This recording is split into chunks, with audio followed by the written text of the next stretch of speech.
తాడేపల్లిలోని నివాసంలో ముఖ్యమంత్రిని డిప్యూటీ సీఎం మర్యాదపూర్వకంగా కలిశారు. ఈ భేటీలో పంచాయతీ రాజ్, గ్రామీణాభివృద్ధి, RWS, అటవీ శాఖలకు సంబంధించిన పలు కీలక అంశాలపై విస్తృతంగా చర్చించినట్లు సమాచారం.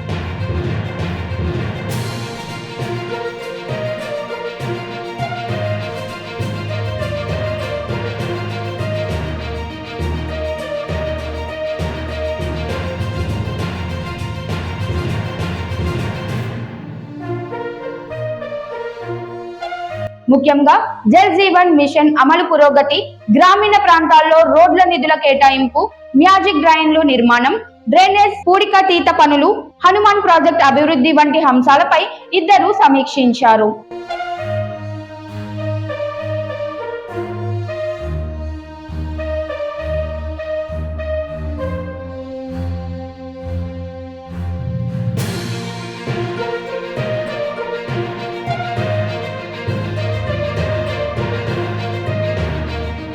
అభివృద్ధి కార్యక్రమాలు వేగవంతం చేయడంతో పాటు నిధుల సమర్థ వినియోగంపై దృష్టి పెట్టాలని ఈ సందర్భంగా నిర్ణయించినట్లు తెలుస్తోంది.